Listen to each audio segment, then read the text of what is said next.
So, the United States might start testing nuclear weapons again. Yeah, actual nuclear test. Not simulations, not computer models, the real thing. President Donald Trump just told the Pentagon to begin testing on an equal basis with Russia and China. And that single sentence, one post, could shatter a 30-year global agreement that has kept the world from literally blowing itself up. Let's unpack what just happened, because this moment could quietly mark the beginning of a new nuclear arms race. Here's the deal. For over 3 decades, the US hasn't tested a nuclear weapon. The last one was in 1992. Since then, every American president, Republican and Democrat, has followed a voluntary moratorium, basically an agreement that says, we won't sell off nukes if you won't. It's not perfect, it's based on trust, but it's worked. Until now. Moments before meeting China's President Xi Jinping in Busan, South Korea, Trump made the announcement. He said, because of other countries' testing programs, I have instructed the Department of War to start testing our nuclear weapons on an equal basis. That process will begin immediately. The words equal basis sound simple, but they carry massive implications. He's basically saying, if Russia and China are testing, so will we.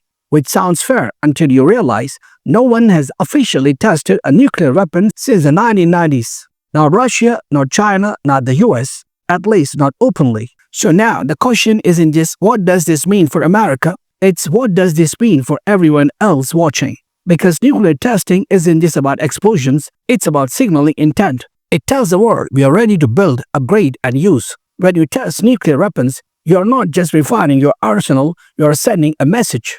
You're saying we are back in the game. And right now, that game includes 3 players, the United States, Russia, and China. Together, they own 90% of all nuclear weapons on Earth. And the idea that they could all start testing again, that's terrifying.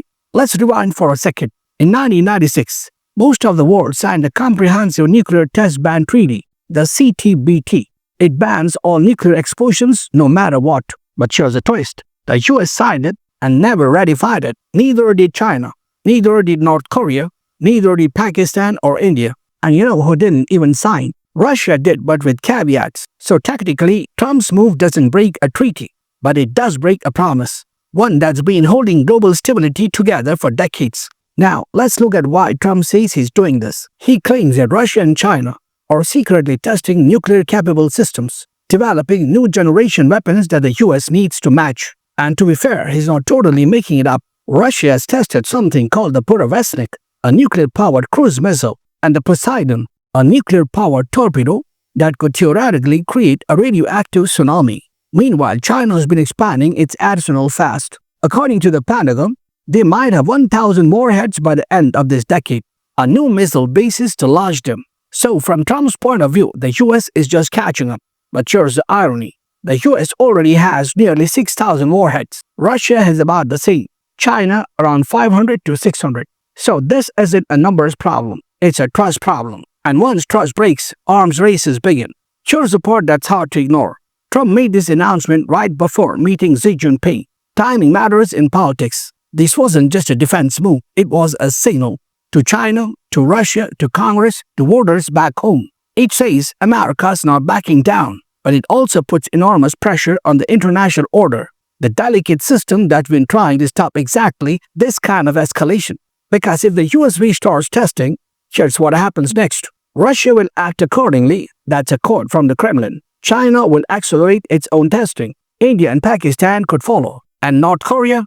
Well, they're probably popping champagne. We could be looking at the first real global nuclear test competition since the Cold War. And remember, this isn't just about weapons. It's about politics, money, and messaging. Testing a nuke isn't something you just do in a week. According to a Congressional Research Service report, it could take 24 to 36 months to prepare. That means infrastructure, scientists, engineers, and billions of dollars, all diverted toward building and detonating bombs in the ground. That's not exactly a peace through strength policy. That's a power through spectacle policy. Since 1945, more than 2,000 nuclear tests have been conducted worldwide, over 1,000 by the US alone.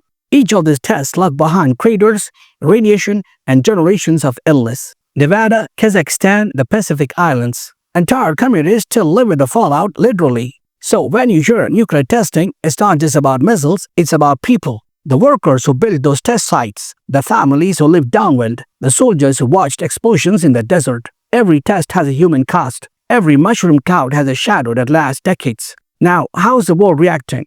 China says it hopes the US will safeguard international stability. Russia says it will respond accordingly. Experts are warning that this could destabilize Asia, especially with India, Pakistan, and North Korea already on edge. And nuclear analysts, they're calling it reckless, unnecessary, and a potential disaster in slow motion. But Trump is sticking to his brand, peace through strength. He says if others are testing, we will too. Which raises the real question, are others actually testing? Because so far, no independent evidence shows that Russia or China has violated the testing ban, which means we might be reigniting a nuclear race based on perception, not proof. This isn't about fear-mongering. It's about understanding how fragile the world's balance really is. We've gone decades without a single major nuclear test. That's our luck, that's diplomacy. And now, one post, one political move could undo all that progress. So whether you support Trump or not, whether you think this is strength or recklessness, you have to admit this moment matters. Because if testing resumes, it won't just be about America, Russia, or China. It will be about everyone. From the Pacific Islands to the Arctic Circle, living in the echo of decisions made in Washington, Moscow, and Beijing. For 30 years, we have lived in a world that believed nuclear testing was behind us. A world that chose restraint even when it didn't have to. Now that restraint is on the edge of collapse, and history is watching to see who blinks first. I'm Mazhar, thanks for watching. If you like the video, hit the like button, share with your friends, and do subscribe to the channel for more such videos.